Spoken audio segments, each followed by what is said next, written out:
챕터 1. 좋은 사람 콤플렉스. 민수는 회사에서 가장 착한 사람으로 불린다. 누군가 업무를 부탁하면 자신의 일을 미루고서라도 먼저 도와주고 주말 늦은 밤에 전화가 와도 기꺼이 받는다. 동료가 표정이 어두워 보이면 괜찮냐고 먼저 말을 건네고 회의에서 분위기가 불편해지면 어색한 침묵을 혼자 채웠다. 점심 메뉴를 고를 때도 자신이 먹고 싶은 것보다 다수가 원하는 쪽을 따랐다. 아무도 강요하지 않았는데도. 민수 씨는 정말 다 잘 챙겨줘서 고마워요. 우리 팀에 민수 씨 없으면 어떻게 하나 몰라. 그런 말을 들을 때마다 그는 가슴 한켠이 뿌듯해졌다. 인정받고 있다는 느낌. 필요한 사람이라는 확인. 그것이 그에게는 작은 안도였다. 어쩌면 그것이 하루를 버티는 힘이었는지도 몰랐다. 하지만 이상했다. 칭찬을 들을수록 더 많은 일을 할수록 마음은 오히려 점점 무거워졌다. 채워지는 것이 아니라 조금씩 달아가는 느낌이었다. 퇴근 후 버스에 몸을 실으면 유독 피곤함이 몰려왔다. 단순한 육체적 피로가 아니었다. 뭔가 설명하기 어려운 깊은 곳에서 올라오는 공허함이었다. 어느 날 저녁 화장실 거울 앞에 선 민수는 자신의 얼굴을 오래 들여다봤다. 눈 밑에 그늘이 내려앉아 있었다. 입꼬리는 습관처럼 살짝 올라가 있었지만 눈은 웃고 있지 않았다. 그 얼굴이 낯설었다. 분명 자신인데 자신이 아닌 것 같았다. 왜 나는 이렇게 힘들지? 그 말이 입 밖으로 나왔을 때 민수는 스스로 놀랐다. 힘들다고 생각해 본 적이 없었기 때문이었다. 아니, 정확히는 힘들다는 사실을 느낄 틈이 없었다. 늘 남의 감정을 살피느라 자신의 감정을 돌아볼 여유가 없었던 것이다. 그는 한참 거울을 바라봤다. 하지만 답은 찾지 못한 채 세면대의 수도꼭지를 틀었다. 차가운 물이 손바닥에 흘렀다. 민수는 그 차가움을 느끼며 조용히 눈을 감았다. 무언가 바뀌어야 한다는 것은 알았다. 다만 아직은 무엇이 문제인지조차 알지 못했다. 챕터 2. 상처받는 사람들의 비밀. 그날도 어김없이 야근이 생겼다. 오후 5시 퇴근 준비를 막 시작하려던 참이었다. 박 팀장이 자리에서 일어나 팀원들을 둘러보며 말했다. 이번 주 금요일까지 보고서 추가 수정이 필요한데 누가 좀 맡아줄 수 있어요? 팀원들은 일제히 시선을 내리깔았다. 갑작스러운 침묵이 사무실을 눌렀다. 민수는 그 침묵을 견디지 못했다. 거절할 수 있었다. 이번 주는 이미 초과 근무가 3번이었다. 주말 약속도 있었다. 충분한 이유가 있었다. 하지만 그는 이미 입을 열고 있었다. 제가 할게요. 말이 나오는 순간 팀원들의 표정이 일제히 풀렸다. 박 팀장은 역시 민수 씨라며 자리로 돌아갔다. 그 모습을 보며 민수는 또 익숙한 뿌듯함을 느꼈다. 그리고 동시에 익숙한 공허함도. 밤 10시가 넘어서야 사무실에는 민수와 최대리 둘만 남았다. 잡한 소리만 오가던 사무실에서 최대리가 불쑥 물었다. 과장님은 왜 싫은데도 다 하세요? 민수는 손을 멈췄다. 가볍게 웃어 넘기려 했지만 말이 나오지 않았다. 싫다는 걸 들킨 것인지 아니면 그 질문이 너무 정확하게 날아온 것인지 가슴 어딘가가 뜨끔했다. 그냥 도움이 되고 싶어서요. 그렇게 얼버무렸지만 집으로 돌아오는 길 내내 그 질문이 머릿속을 맴돌았다. 왜 싫은데도 다 할까? 현관문을 닫고 소파에 털썩 앉은 민수의 머릿속에 오래된 장면들이 떠올랐다. 어린 시절 부모님의 다툼이 잦았다. 거실에서 목소리가 높아지면 민수는 방 안에서 숨을 죽였다. 화를 내면 상황이 더 나빠진다는 걸 일찍 배웠다. 조용히 있으면 착하게 굴면 집안이 조금은 평온해졌다. 그래서 웃었다. 그래서 참았다. 그래서 먼저 나섰다. 착해야 사랑받는다. 불편함을 내보이면 짐이 된다. 어린 민수가 살아남기 위해 스스로 만들어낸 규칙들이었다. 그리고 그 규칙은 어른이 된 지금도 여전히 그를 지배하고 있었다. 민수는 천장을 바라보며 긴 숨을 내쉬었다.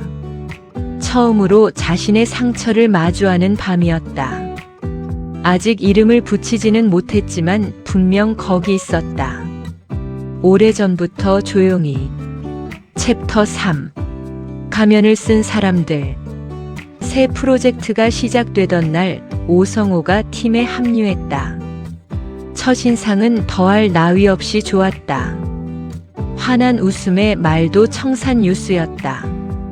팀원들에게 커피를 사주고 사소한 것도 기억했다가 칭찬해 주었으며 누군가 힘들어 보이면 먼저 다가가 걱정을 건넸다.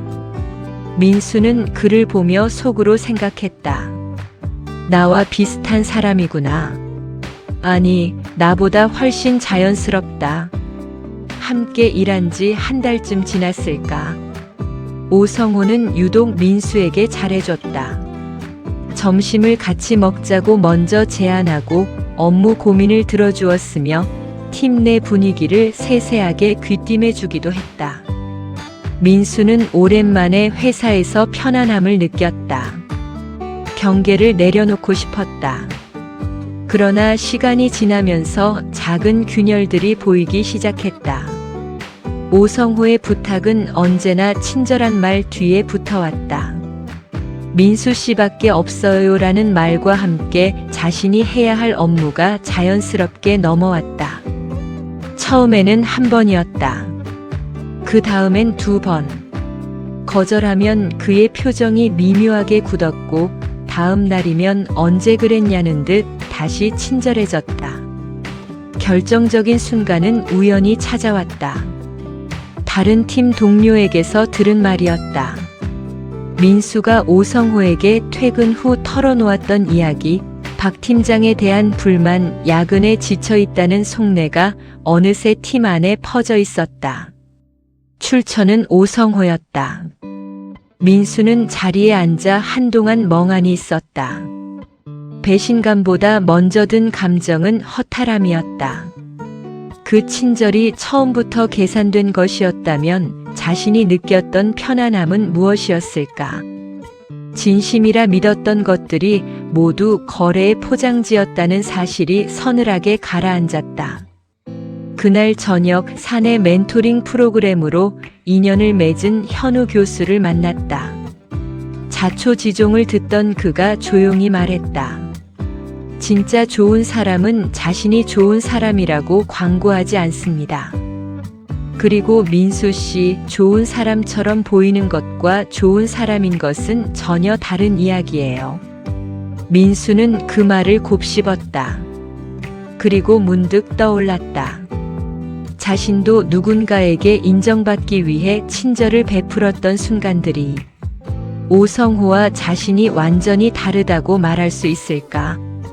그 경계가 어디쯤인지 아직은 알 수 없었다.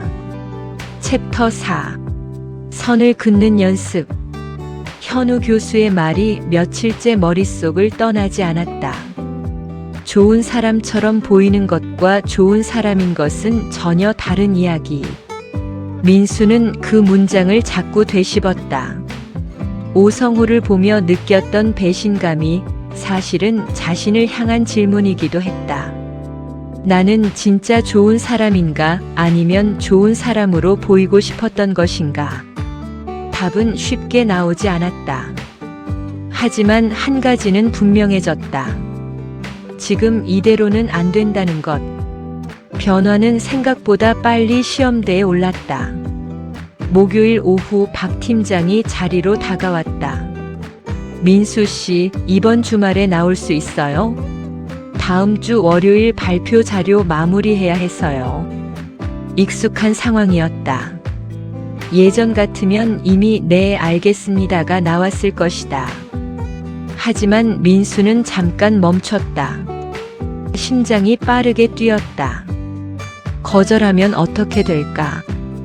팀장이 실망하지 않을까? 이기적인 사람으로 보이지 않을까? 온갖 생각이 머릿속을 스쳤다. 손끝이 차가워졌다. 그러나 민수는 천천히 숨을 고르고 입을 열었다. 죄송합니다. 이번 주말은 어렵습니다. 말이 끝난 순간 민수는 자신도 모르게 눈을 질끈 감았다. 폭풍이 올 것 같았다. 그런데 아무 일도 일어나지 않았다. 박 팀장은 잠시 표정을 굳혔지만 그래요? 알겠어요. 다른 방법을 찾아볼게요 라고 말하고는 자리로 돌아갔다. 세상이 무너지지 않았다. 천장이 내려앉지도 않았다. 사무실은 여전히 조용했고 동료들은 각자의 모니터를 바라보고 있었다. 민수는 한동안 멍하니 앉아 있었다. 그토록 두려워하던 순간이 이렇게 평범하게 지나갈 수 있다는 사실이 오히려 낯설었다. 거절은 공격이 아니었다. 관계를 끊는 선언도 아니었다. 그저 자신의 경계를 알리는 말 한마디였을 뿐이었다. 퇴근길 민수는 오랜만에 발걸음이 가벼웠다. 완벽하게 달라진 것은 없었다. 여전히 가슴이 두근거렸고 팀장 눈치가 조금 쓰였다. 하지만 그것은 감당할 수 있는 무게였다. 남의 실망을 막기 위해 자신을 통째로 내어주는 것과는 달랐다. 조금씩 민수는 자신의 시간을 되찾기 시작했다.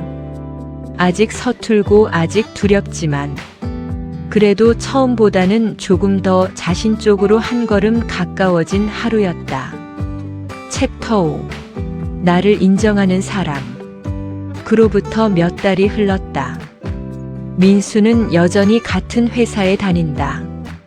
박 팀장은 여전히 무리한 요구를 하고 오성호는 여전히 친절한 얼굴로 사람들 사이를 오간다. 버거운 업무도 있고 피하고 싶은 자리도 있다. 세상이 바뀐 것은 아무것도 없었다. 하지만 민수는 달라져 있었다. 가장 먼저 달라진 것은 아침이었다. 예전에 그는 출근 준비를 하면서도 오늘 누가 무엇을 부탁할지, 어떻게 하면 모든 사람을 만족시킬 수 있을지를 먼저 생각했다. 하지만 이제는 달랐다. 커피 한 잔을 천천히 마시며 오늘 자신이 하고 싶은 것, 지켜야 할 것을 먼저 떠올렸다. 작은 차이였지만 하루의 무게가 달랐다. 거절도 조금씩 익숙해졌다. 여전히 심장이 두근거렸다. 여전히 상대의 표정을 살피게 됐다. 하지만 두근거림이 가라앉는 시간이 점점 짧아졌다. 거절한 뒤 밤새 후회하던 일도 줄었다. 불편함을 견디는 근육이 조금씩 생겨나고 있었다. 모든 사람에게 인정받으려는 마음도 내려놓았다. 정확히는 내려놓으려 애쓰지 않아도 되는 날들이 늘어갔다. 누군가 자신을 오해해도 예전처럼 무너지지 않았다. 해명하고 싶은 충동이 일어도 꼭 그래야 하는지 한 번쯤 묻게 됐다. 모든 사람의 마음을 얻는 것은 처음부터 불가능한 일이었다는 것을 이제는 머리가 아닌 가슴으로 알았다. 대신 진짜 관계가 남았다. 오래 사귄 친구 한 명. 말하지 않아도 눈치채주는 아내. 그리고 무엇보다 예전보다 조금 더 솔직해진 자기 자신. 숫자는 줄었지만 무게는 훨씬 단단했다. 넓고 얕은 관계들 사이에서 늘 외로웠던 민수가 좁고 깊은 관계 안에서 비로소 덜 외로워졌다. 어느 봄날 오후 민수는 공원을 걷고 있었다. 벚꽃이 지고 난 자리에 연두빛 잎이 돋아나고 있었다. 바람이 불어왔다. 예전이라면 주변 사람들이 자신을 어떻게 보는지를 먼저 살폈을 것이다. 하지만 이제 민수의 시선은 안쪽을 향했다. 지금 내 마음은 어떤지, 지금 나는 괜찮은지.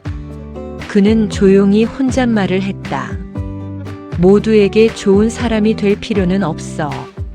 나에게 좋은 사람이 되는 것부터 시작하자. 말을 내뱉는 순간 오랫동안 가슴을 짓누르던 무언가가 천천히 내려앉는 느낌이 들었다. 완전히 사라진 것은 아니었다.